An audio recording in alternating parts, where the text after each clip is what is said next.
Masalah terbesar umat manusia adalah saat mereka lebih suka dihancurkan oleh pujian dibanding diselamatkan lewat kritikan.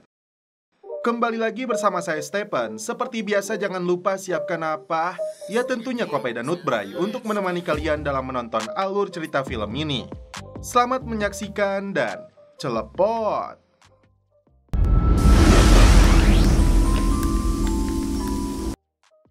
Jika ada dari kalian yang belum menonton season 1 dan season kedua dari film ini, linknya saya sudah cantumkan di kolom deskripsi. Langsung saja inilah season ketiga dari film yang berjudul Buck datang ke markas tim SWAT menawarkan kerjasama kepada Deacon sebagai konsultan dari perusahaan keamanan swasta milik temannya. Scene berpindah ke komplotan perampok bersenjata yang beraksi di sebuah kasino. Stay down right where you are!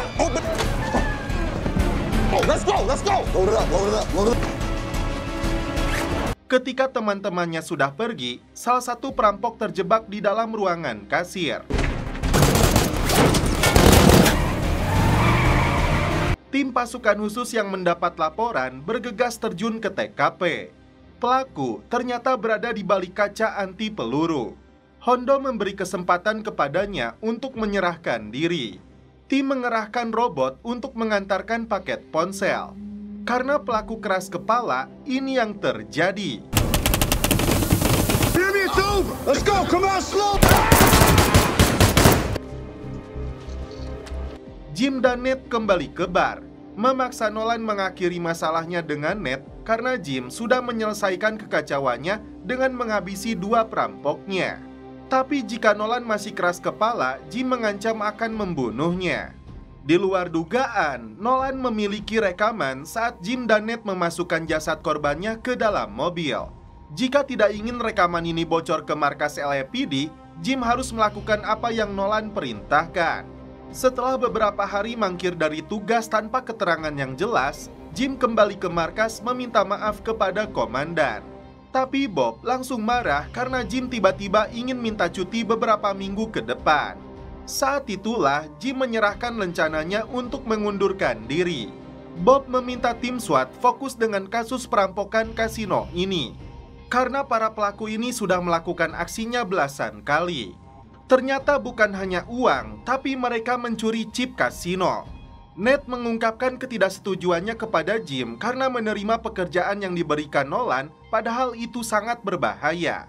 Tak berselang lama, datanglah Chris dan Victor yang ingin tahu apa sebenarnya masalah yang dihadapi oleh Jim. Tapi Jim tetap menutup rapat mulutnya, malah mengusir mereka. Seorang pria dibawa ke markas mengaku memenangkan chip tersebut dari meja judi. Padahal di dalam chip itu terdapat alat pelacak.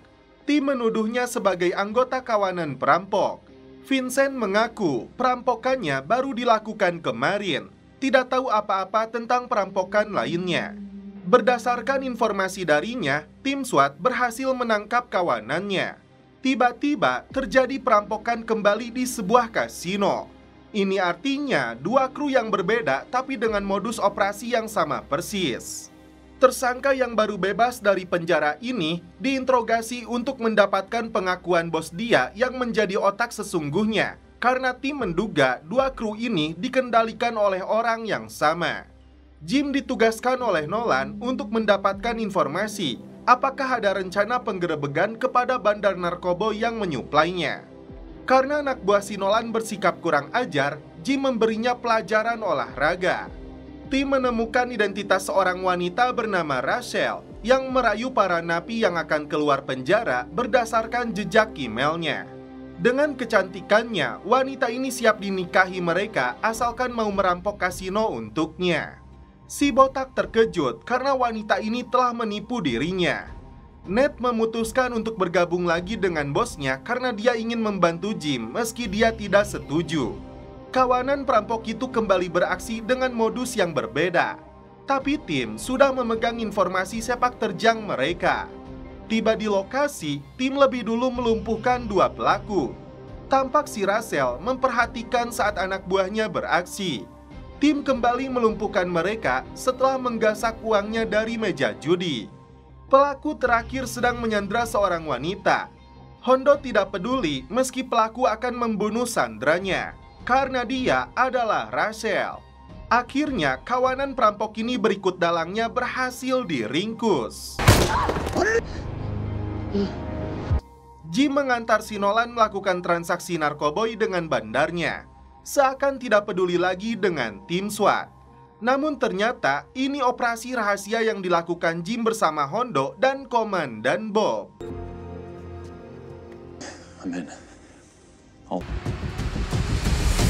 Terungkap di sini, dua orang perampok yang ditembak oleh Jim ternyata pura-pura tewas. Bagian dari rencana dia dan Hondo untuk mengumpulkan informasi kejahatannya si Nolan.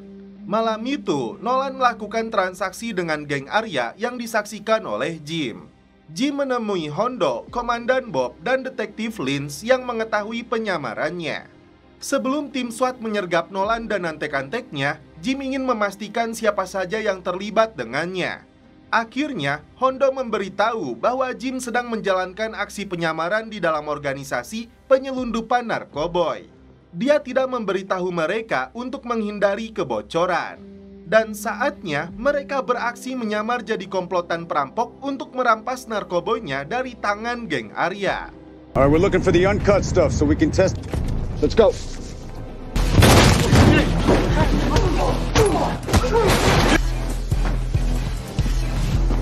Stay out of 42. Jim mendengar Nolan untuk melakukan pertemuan penting dengan dedengkotnya bandar narkoboy.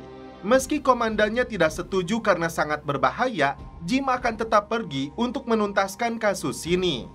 Saat kembali menemui Nolan yang mulai curiga kepadanya, disinilah dia melihat pemasok besarnya yang bernama Frank. Dialah yang menjadi target utama tim SWAT yang harus diringkus dengan narkoboynya. Selama Jim pergi, dia meminta Ned bersembunyi beberapa hari di sebuah motel sampai dia datang untuk menjelaskan semuanya. Tim sudah mengintai pergerakan komplotan mafia narkoba ini saat memindahkan paketnya. Di saat Jim memberikan sinyal, ini yang terjadi. That's the signal, love. The whole time. Now you know where you can stick that. What's in the boxes? Just. Ternyata, tim tidak menemukan narkoboy di dalam celengan babinya. Tim hanya punya waktu 1 hari sebelum Frank dibebaskan untuk menemukan barang buktinya. Jim meminta maaf karena tidak memberitahu Chris, padahal selama ini dia menyalahkan dirinya. Karena Jim yakin narkoboynya ada di sana, Hondo kembali ke TKP meminta petugas mengecek sarung tangan yang ternyata positif mengandung narkoboy. Ternyata narkoboynya disembunyikan dengan profesional di dalam kandungan dus yang sulit terdeteksi dengan kasat mata. Dan dus-dus yang dibuang ke tempat sampah itu telah dibawa pergi oleh antek-anteknya si Frank. Setelah dilakukan uji lab, barulah ketahuan dus ini mengandung narkoboy. Tiba di motel, Jim menemukan Ned sudah dibunuh. Setelah tim datang, Jim merasa bersalah kepada saudara angkatnya itu. Dia putuskan pergi tanpa sepengetahuan atasannya. Sementara itu, tim menemukan lokasi pabrik daur ulang yang diduga tempat bandar narkoba itu melarutkan kembali dus yang memiliki kandungan obat terlarangnya. Hondo menemukan Jim sudah memegang senjata untuk balas dendam kepada si Nolan. Tapi Hondo mencegahnya bertindak bodoh. Karena sudah memiliki bukti, akhirnya si Nolan diringkus saat mencoba kabur. Move, Nolan! You're under arrest. Kini, tim bergerak cepat memburu si Frank yang sedang membakar dus sisanya. Hey, with the trays. The rest of the cardboards are warm. Frank mencoba kabur membawa serbuk haram itu. Sempat mendapatkan perlawanan, akhirnya bandar narkoboy ini berhasil ditangkap. Jim mendapat dukungan dari rekan-rekannya dan termasuk Neng Molly. Teaming up. Molly. Seorang anggota Yakuza bernama Koji Kimura disergap tim pasukan khusus. I'm heading to the two side of the building. Dijelaskan oleh Detektif Lynch bahwa Kimura seorang buronan polisi Jepang yang sudah divonis 10 tahun penjara dalam kasus senjata api dan penyerangan. Anggota dari klan Nozawa itu kini akan diekstradisi ke Jepang. Untuk itu, Hondo, Deacon, dan Victor akan mengawalnya langsung terbang ke sana. Singkat cerita, tim SWAT yang dipimpin langsung oleh Komandan Bob tiba di markas polisi Tokyo untuk menyerahkan Kimura. Mereka diterima oleh Inspektur Yoshida. Selama tim berada di Jepang, mereka akan dijamu tapi dilarang keras membawa senjata api. Sementara itu, saat Kimura sedang dibawa oleh mobil tahanan, ini yang terjadi.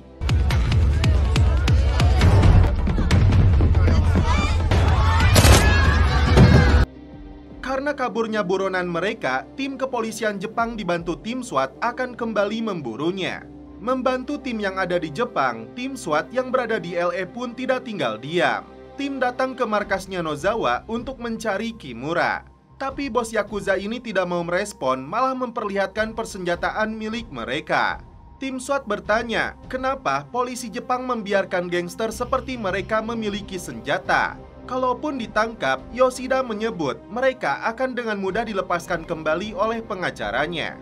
Tim diajak menemui informannya Yoshida yang bernama Sato. Tapi Sato ini tidak mau membeberkan informasi di mana Kimura bersembunyi. Sebelum tim SWAT menyerahkan tongkat pemukul baseball dari atlet nasional Jepang bernama Hideo Nomo yang dicuri dari rumahnya saat si Sato ini tinggal di LA.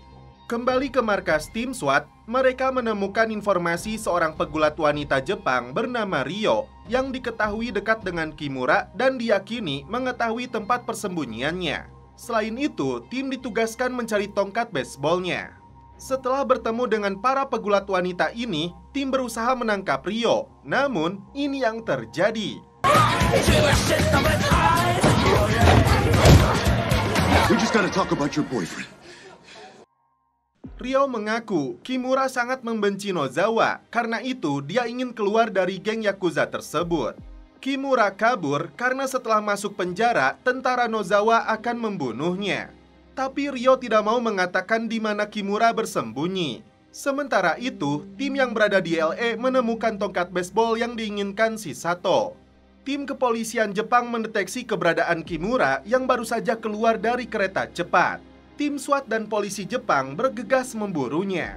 Ternyata Kimura lebih dulu menyerang Nozawa. Di saat tim sudah mengepungnya, di luar dugaan Kimura lebih dulu kabur menggunakan parasut.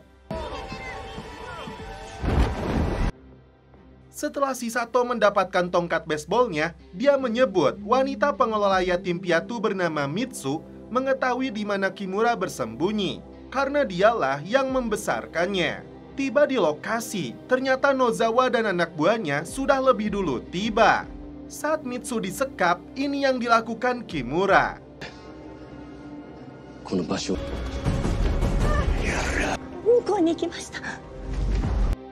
Nozawa lebih dulu ditangkap. Dan setelah itu, Kimura pun tidak bisa berkutik. Tim SWAT berhasil menuntaskan misinya. Luka dan Jim segera berlari setelah mendengar suara tembakan. Mereka menyuruh si Marcos dan anak buahnya meletakkan senjata. Marcos tidak terima dituduh sebagai tersangka karena korban adalah temannya. Mereka mengaku sama-sama berlari untuk mencari tahu apa yang terjadi. Ketua geng ini menuduhnya pelaku berasal dari geng musuhnya Los Diablos. Karena itu, Marcos ingin balas dendam kepada mereka. Luka tidak setuju karena itu sudah menjadi kewajiban polisi untuk mengungkapnya. Sebelum si Marcos salah mengambil langkah, Luka memutuskan untuk menangkapnya. Di sebuah kantor pengacara, tiba-tiba sampai di TKP, tim mendapat informasi satu pengacara dan dua karyawannya tewas ditembak pelaku. Detektif menjelaskan beberapa hari sebelumnya ada pria yang berteriak di luar pengadilan akan membunuh pengacara ini karena gagal mendapatkan hak asuh anak dari mantan istrinya. Dan inilah pria tersebut yang bernama Chad yang sedang mempersiapkan acara seminar aplikasi pertemanan. Dibawa ke markas, Chad mengelak dituduh membunuh pengacara mantan istrinya. Ternyata saat kejadian, dia terbukti ada dalam acara seminar yang ditayangkan secara langsung. Itu artinya bukan pria ini pelakunya. Sementara itu, Luka bertemu dengan detektif yang menyelidiki kasus pembunuhan anak buahnya si Marcos. Menurutnya, ini bukan masalah perang antar geng, ada motif lain yang sedang diselidiki. Detektif Lynch meminta Chris untuk diwawancarai seputar motivasinya menjadi seorang polisi. atas permintaan wali kota. Tapi anggota tim SWAT ini menolak. Tim meluncur ke asrama wanita setelah mendapat laporan adanya penembakan. Mereka menemukan beberapa korban yang terkapar. Sayangnya, tersangka sudah lebih dulu melarikan diri. Last side clear. Salah satu korban menyebut pelakunya bernama Dev, seorang agen olahraga. Lantas, mengapa dia menyerang kantor pengacara dan asrama? Chris menyebut karena semua korbannya wanita yang ingin pelaku lecehkan. Tiba di sebuah rumah, tim menangkap pelaku berikut alat-alat perekam yang tidak disadari oleh korban.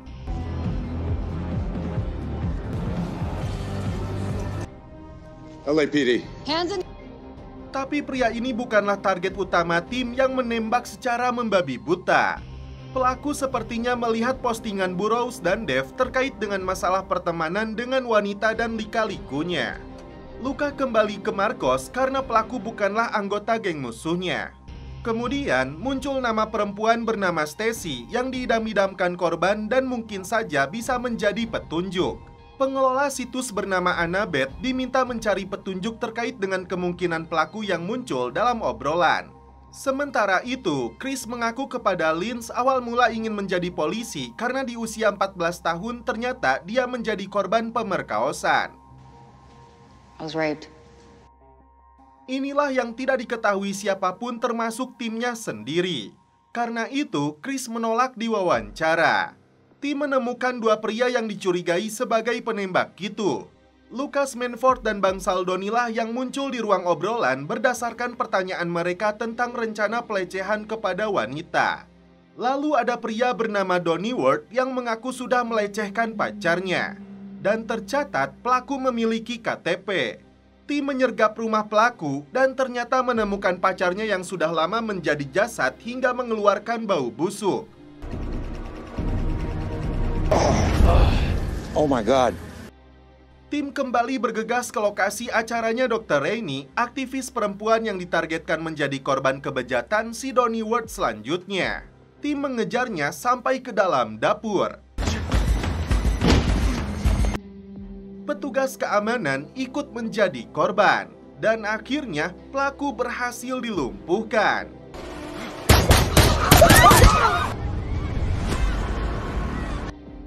Marcos kini mengetahui bahwa temannya dibunuh oleh mantan pacarnya Stacy. Dan itu artinya ini masalah pribadi, bukan antar geng. Mengawali pekerjaan sampingannya sebagai konsultan keamanan, Deacon berkenalan dengan seorang juara tinju kelas welter bernama Gio Torres dan istrinya Esther. Terlihat Chris ikut membantu dengan anjingnya untuk mengecek pintu masuk para penonton.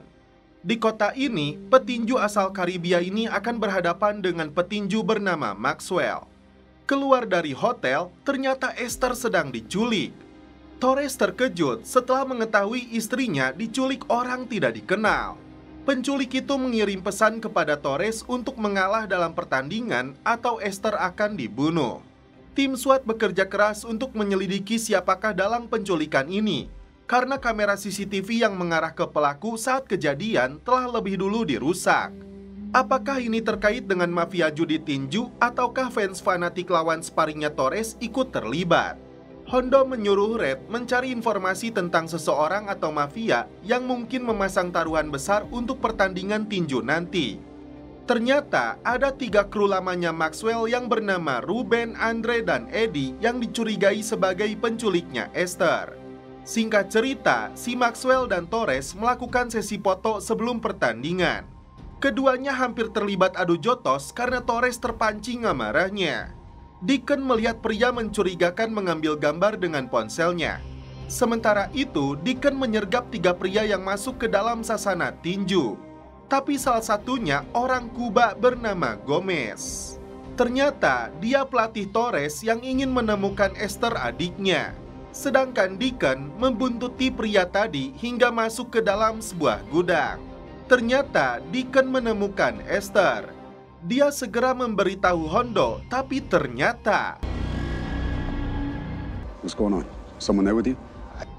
Karena ponselnya masih menyala, Hondo mendengar situasi yang sedang dialami oleh Deacon yang menyebut nama Skupat. Tiba di TKP, tim SWAT tidak menemukan Deacon maupun Esther. Deacon berjanji kepada Esther akan membebaskannya. Hondo menyebut Skupat itu banyak sekali, tapi dia ingat salah satunya seorang residivis yang baru keluar penjara. Promotor tinju yang bernama Jackie mengelak dituduh sebagai dalang penculikan Esther. Sementara itu, Deacon menemukan titik lemah dua penculik itu setelah memberi air kepada Esther. Hondo akhirnya menemukan identitas Skupat yang asli. Chris meminta Torres percaya kepada tim akan menemukan kembali istrinya. Esther berpura-pura akan melahirkan, namun upayanya gagal.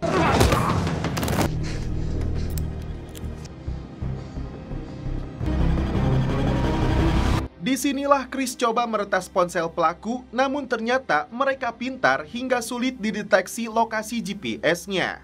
Menjelang pertandingan, para pelaku terlihat duduk menyaksikan dari layar lebar. Setelah berhasil memotong talinya, Deacon melumpuhkan salah satu pelaku. Mengamankan Esther di sebuah ruangan terkunci. Sementara itu, tim SWAT berhasil mendapatkan lokasi penculik dan saat itu juga langsung bergerak. Torres dibuat babak belur, tidak mau melawan sama sekali karena tidak mau istrinya terluka. Salah satu pelaku berhasil dilumpuhkan. Dan kebetulan tim menemukan keberadaan Esther. Deacon sendiri berhadapan dengan empunya penculik untuk meringkusnya.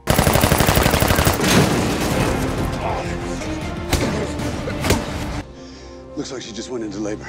Setelah istrinya berhasil selamat, Torres langsung membalikan keadaan. Torres has turned into... Tepat di sebuah pesta, tiba-tiba komplotan topeng bersenjata muncul memaksa semua orang mengangkat ponselnya. We'll give you whatever. Take my mom's jewelry.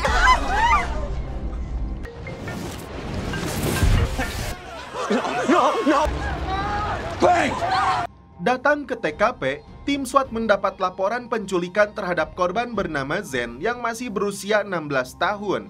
Diduga mereka meminta tebusan. Setelah dilakukan penyisiran, tim menemukan 3 orang bersembunyi di balik semak-semak, mengaku ketakutan dan bersembunyi dari para penculik itu. Dari hasil penelusuran panggilan yang masuk itu, tim menemukan nama Powell. Karena pelaku tidak ada di rumahnya, tim merampas brankas untuk mengetahui ada apa di dalamnya. Dilihat dari barang-barang yang ditemukan, penculikan ini bukan tentang uang. Layaknya perampok profesional, Chris sedang berusaha membuka brankasnya. Ada 2 orang datang menunjukkan rekaman saat kejadian, dan ternyata mereka berhasil merekam nomor plat mobil pelaku. Sementara itu, Chris menemukan KTP, paspor, dan akte kelahiran milik korban dengan nama kepanjangan yang berbeda. Ayah Zen yang datang ke markas mengaku mengadopsinya. Jelas, di sini Powell alias pelaku menculik anaknya sendiri untuk memastikan Zen adalah darah dagingnya. Tapi setelah ditelusuri lebih dalam, Hondo dan Deacon menyimpulkan ini bagian dari trik dari perlindungan saksi. Setelah mendapat laporan, tim bergegas ke lokasi dan ternyata Powell sedang dibawa oleh beberapa pelaku bersenjata.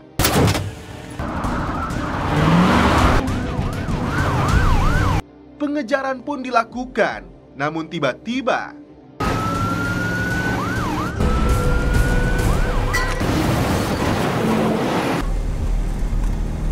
untung saja kondisi Hondo dan Victor baik-baik saja. Jelas, di sini Powell bukan penculiknya, namun sebagai korban. Ternyata Powell dulunya adalah bagian dari kelompok anti perang. Namun setelah kelompok itu dipimpin teman kampusnya Powell yang bernama Damian, mereka merencanakan serangan dengan menggunakan bahan peledak rakitan Powell. Powell yang tidak setuju memutuskan untuk bekerja sama dengan kepolisian sebagai saksi kunci. Karena itu, Zen digunakan para pelaku agar Powell menuruti keinginan si Damian. Diduga serangan kelompok itu adalah para politisi. Terlihat Powell dipaksa Damian merakit bahan peledak atau Zen akan dihabisi. Tim SWAT menyergap sebuah gudang. It's here. Still warm. Hold. dan ternyata menemukan Powell dalam kondisi terikat dengan bahan peledak di tubuhnya. Powell mengaku ada satu rompi lainnya yang digunakan oleh Zane. Just getting it wet could close the circuit and set it off. Damien said the other one's for Zane. I'm sorry I never got to be his father. Let's go. Parents, slowly. Sebelum meledak, Powell diceburkan ke dalam air. Bomb's deactivated. Tim meminta Powell menjelaskan cara menjinakkan bahan peledaknya. Dan ternyata Zane dipaksa pelaku datang ke bank merampas 2 juta dolar atau akan diledakkan. Tim yang sudah berada di sana mencari keberadaan si Damian. Mereka memasukkan alat pelacak saat tim memberikan uangnya.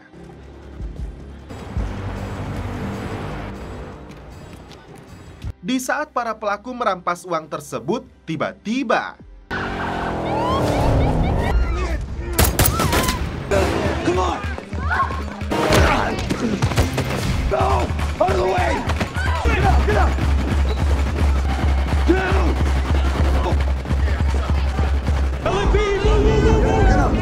pengejaran pun dilakukan hingga akhirnya si Damian berhasil ditangkap oleh tim SWAT. Hands behind your back.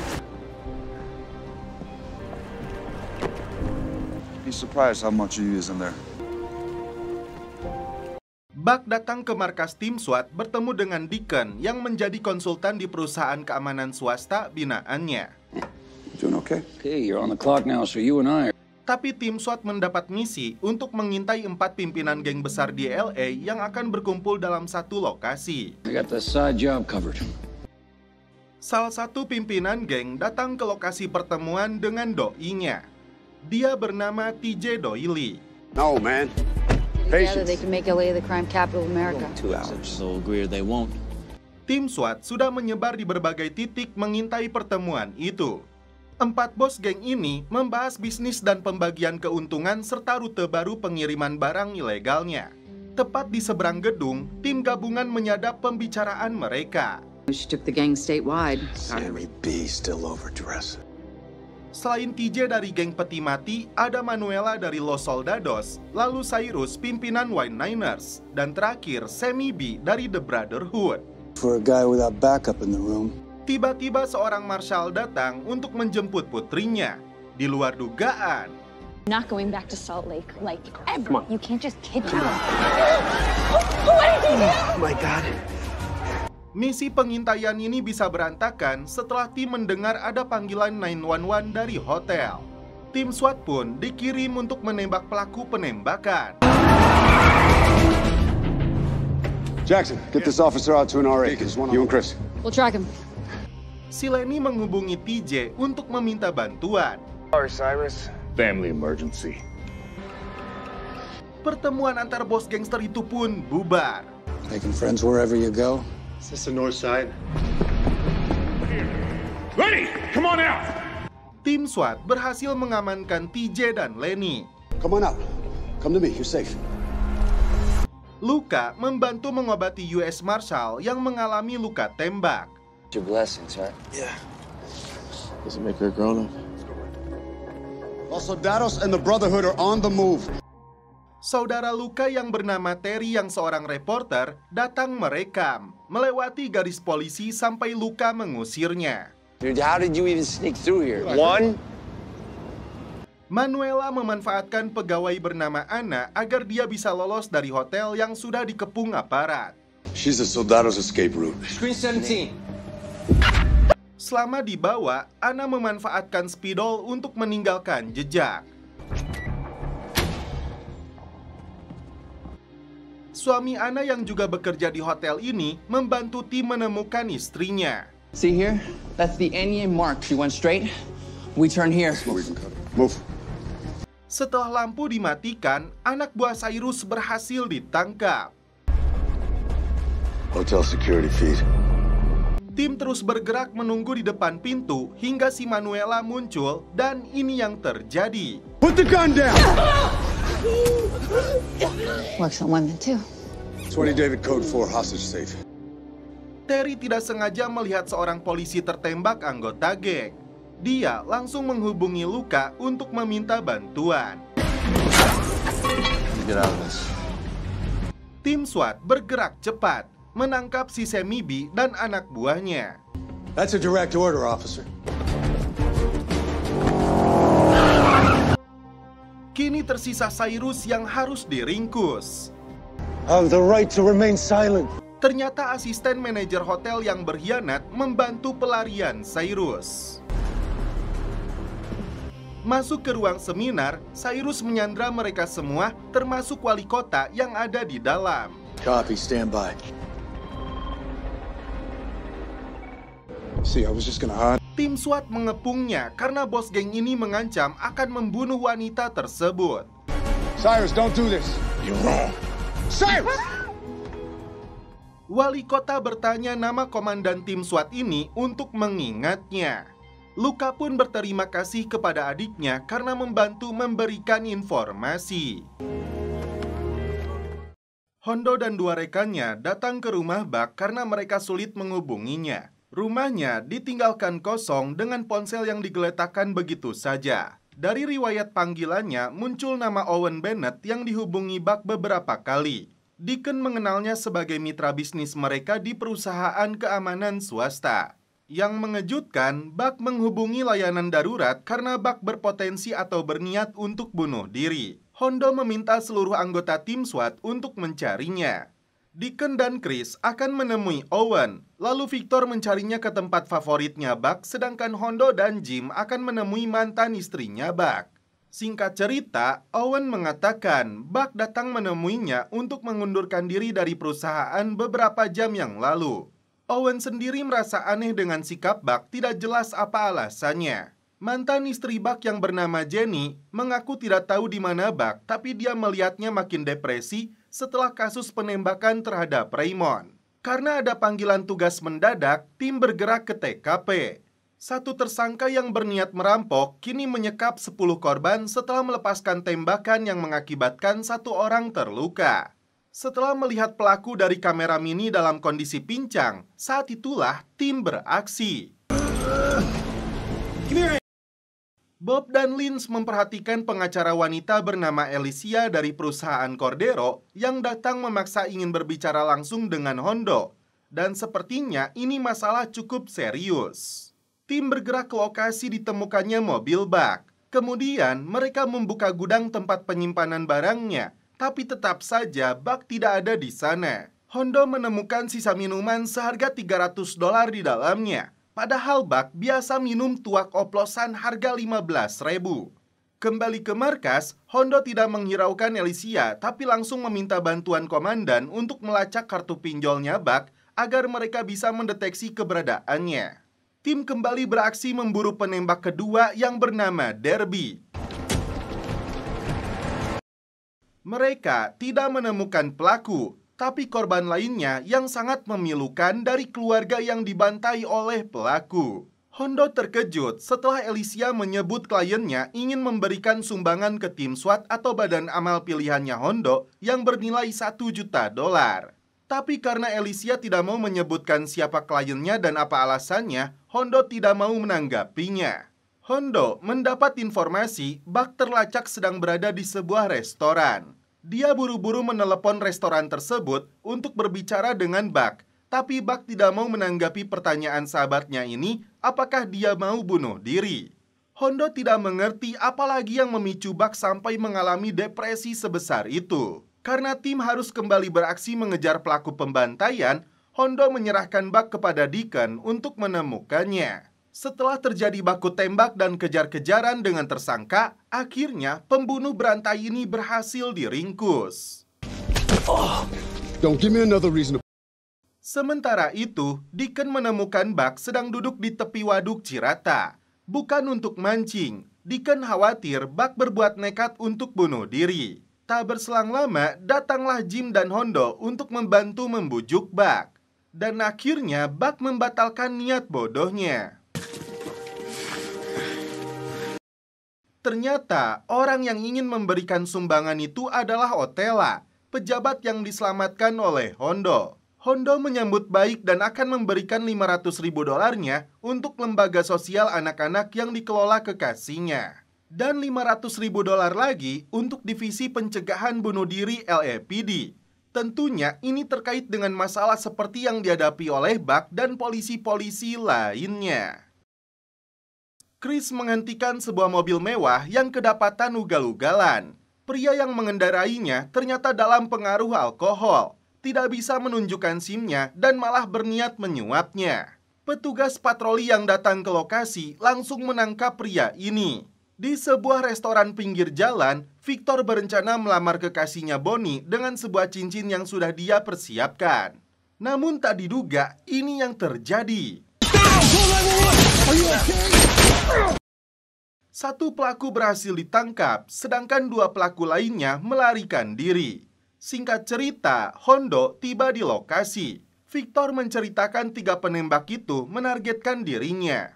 Dilihat dari cincin yang mereka gunakan, mereka berasal dari geng motor North Woodhill Posse. Meski mereka pembuat onar dan pengedar sabu, Hondo belum mendengar geng itu berani menargetkan polisi. Demi keselamatannya, Bonnie akan ditempatkan di sebuah hotel dengan pengawalan detektif sampai para pelaku berhasil diringkus.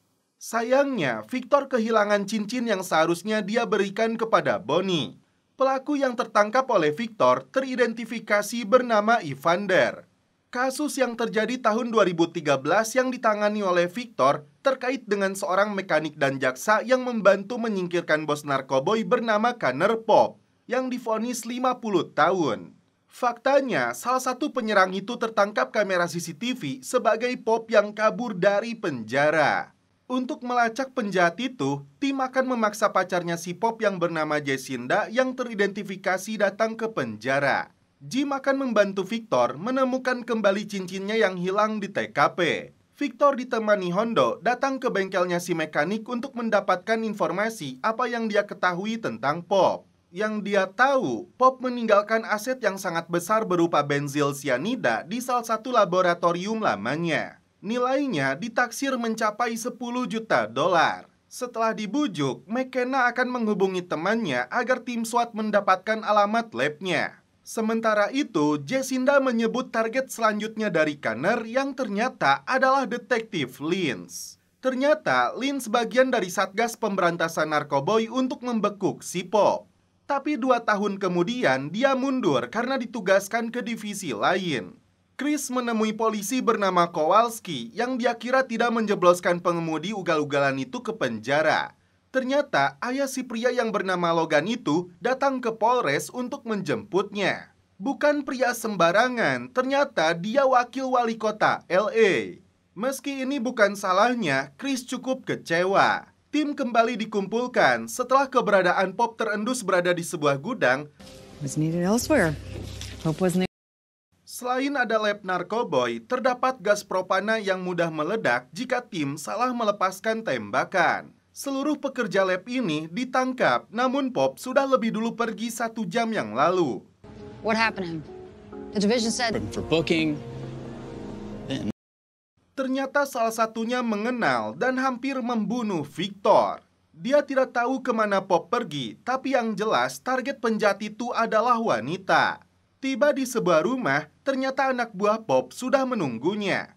Singkat cerita, anak buah Pop ini berhasil lebih dulu diringkus oleh Lins. Dan rumah ini ternyata milik saksi yang memberatkan Pop bernama Lopez. Jadi targetnya bukanlah agen Lins, tapi si Lopez melalui bukunya yang membahas tuntas tentang sepak terjang pengedar narkoboy itu. Kini, tim harus menemukannya lebih dulu dari si Pop. Tim menduga pengacaranya si Pop yang membocorkan informasi orang-orang yang masuk dalam daftar target pembunuhannya. Ternyata si pengacara mengaku dipaksa oleh Pop atau keluarganya akan dibunuh. Tim SWAT segera bergerak setelah pengacara ini menyebut Pop sudah tahu jika Lopez bekerja di klinik rehabilitasi di Malibu. Tiba di lokasi, Pop dan anak buahnya sedang memburu Lopez. Tim SWAT bergegas untuk mencegah penjahat ini membunuhnya. On the ground, LAPD! Setelah melakukan perlawanan, akhirnya si Pop berhasil diringkus. I'd like to think we've gotten closer. Akhirnya Victor melamar Bonnie untuk menjadi istrinya. Meski lawannya seorang wakil wali kota, Chris akan tetap menangkap anaknya yang melakukan pelanggaran apapun resikonya. Di sebuah bar, pelayan bernama Harper digoda salah satu pelanggan. Tak berselang lama, datanglah pacar si Harper yang baru saja mendapat pembebasan bersyarat dari penjara. Tiba-tiba, ini yang mereka lakukan.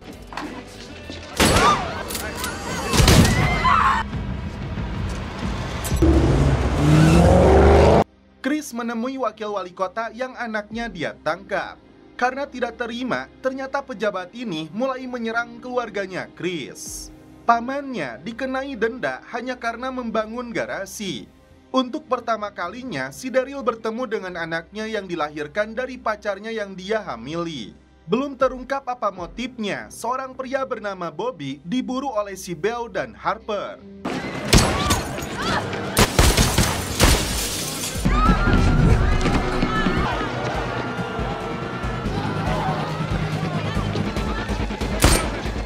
Tim SWAT yang datang ke TKP menemukan si Bobby sudah tidak bernyawa di dalam toko. Tapi si Beau dan pacarnya telah lebih dulu kabur dari lokasi. Dan kini tim SWAT mendapat tugas baru untuk memburu mereka.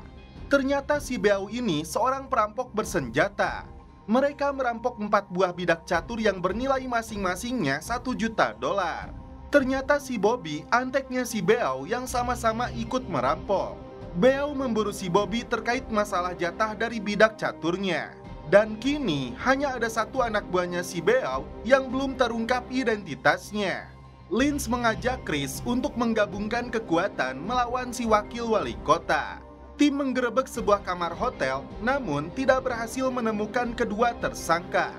Ternyata ada orang lain menurut pelayan yang dia kira polisi datang mencari mereka juga. Sementara itu, Luka berhasil mendapatkan informasi bahwa pemilik sah bidak catur itu adalah Shane, orang penting di bidang teknologi di San Francisco.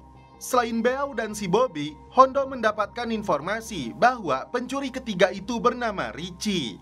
Tim SWAT kembali terjun ke lapangan setelah mobil sewaan pelaku terdeteksi berada di sebuah gudang. More dangerous. Our Deacon Street hub. Bo, talk to me. Hold. Setelah dilakukan pencarian, Richie dan 3 orang yang menggunakan kostum khusus ini pun dikepung. Right now, drop the gun. Drop the gun. We're code 4 on Gorham. You got Bo and Harper? Ternyata mereka ini para pemburu hadiah yang tidak dilarang sesuai hukum untuk membawa senjata. Sementara itu, Richie dipaksa memberitahu di mana bidak caturnya dia sembunyikan. Karena faktanya, dia sedang diburu oleh Beau yang berniat menghabisinya untuk mendapatkan kembali bidaknya. Ternyata perseteruan para perampok ini bermula karena Richie dan Bobby ditipu oleh Harper, yang menyebut bidak itu hanya bernilai $100.000. Akhirnya, Richie menyebut nama Arthur, kolektor barang seni yang membantunya mencarikan pembeli. Kepada dialah dititipkan bidak catur itu. Ternyata si Beau dan Harper sudah lebih dulu mencari Arthur. Dan ini yang terjadi. Someone can die. Man, I don't know, I swear. Tim mengejar 2 perampok bersenjata itu setelah berpapasan dengan mobil mereka. Yang menarik, para pemburu hadiah ikut mengejar mereka ingin mendahului tim SWAT. Tim gagal memburu tersangka setelah melihat mobil para pemburu hadiah menabrak pohon. You good? I'm fine.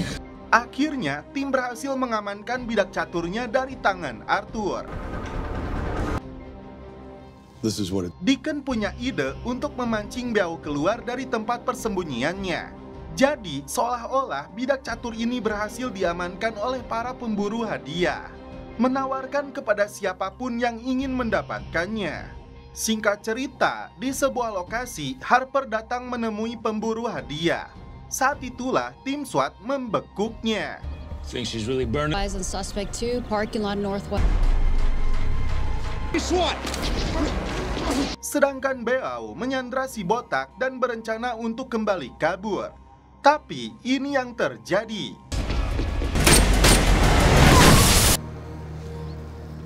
Four. Suspect down. Wakil wali kota ini datang ke markas LAPD. Setelah Lynch menyebut Chris akan meminta maaf, pejabat sombong ini bersikukuh tidak mau menyerahkan anaknya meski dia tahu telah bersalah dan malah menutupinya. Dia tidak sadar ancaman dan pernyataannya itu direkam karena dia berada di dalam ruang interogasi. Jika tidak ingin rekaman ini bocor ke media, mereka mendesak wakil wali kota ini untuk mendidik anaknya dengan baik. Komplotan kartel Meksiko dari El Séptimo merilis video pembunuhan dengan cara keji terhadap anggota polisi menggunakan gergaji mesin. Bos kartel itu ingin menyampaikan pesan kepada pemerintah Meksiko bahwa mereka di atas hukum. Agen DEA ini menambahkan sepak terjang kartel itu makin luas karena berhasil menyelundupkan narkoboynya ke wilayah Amerika. Sesuai informasi dari informan, mereka akan menurunkan paket narkoboynya di Bandara Baldwin Hill, kemudian pesawatnya kembali lepas landas. Keesokan harinya, tentara El Diablo itu akan menurunkan paketnya kembali lebih dari setengah ton. Not yet. What's going on? We lost visual. Problem with the signal. Singkat cerita, tim SWAT sudah mencegat pesawatnya agar gagal lepas landas. Tapi ternyata ini yang terjadi.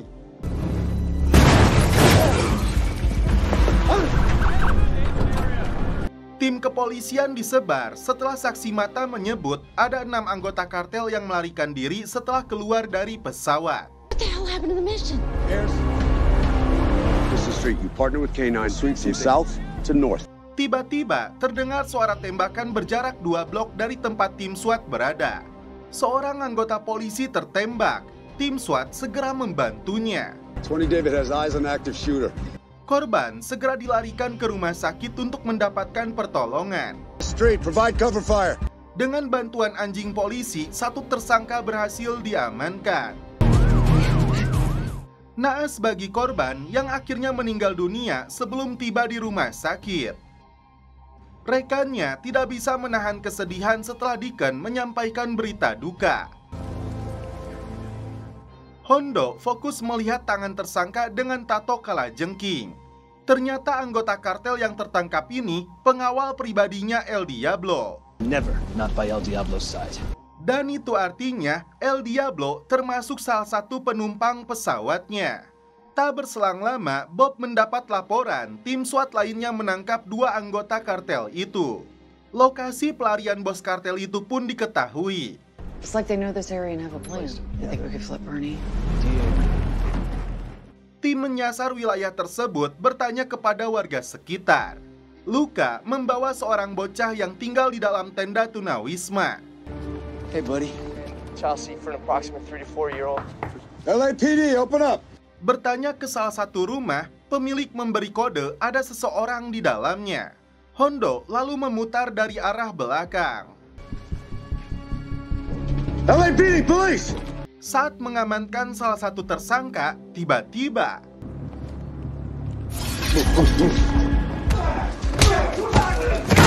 You good? Yeah. tersisa El Diablo yang datang ke rumah anak buahnya yang bernama George. Dia mengerahkan seluruh anggota kartel di markas ini untuk melawan aparat. Dari mulut wanita yang menjadi pacarnya salah satu anggota kartel, Detektif Lynch mendapat nama George dan puluhan anak buahnya yang menjalankan bisnis narkoboy di LA yang setia kepada El Diablo. Tim pasukan khusus dikirim ke rumahnya. Sementara itu, Jim dan Chris melihat seorang pria dengan gerak-gerik yang mencurigakan. Polisi. Mereka baru sadar berada di dalam markasnya musuh setelah para tersangka melepaskan tembakan. That's where Chris and Street are. Akibatnya, Diablo terkena timah panas di bagian kaki. He's alive, they're on the move. Karena lawan yang terlalu banyak, mereka berdua memutuskan mencari perlindungan di dalam apartemen. Namun tiba-tiba, untung saja Chris masih selamat, berlindung di dalam salah satu kamar apartemen. Chris, come on. Come on. Ketika anggota kartel itu sudah di depan pintu, tak diduga. As soon as they come out, Coming out. Ternyata Hondo dan tim datang tepat waktu. Kini mereka fokus memburu El Diablo yang terciduk menyandra seorang wanita. Looks like he's on the north side, second floor.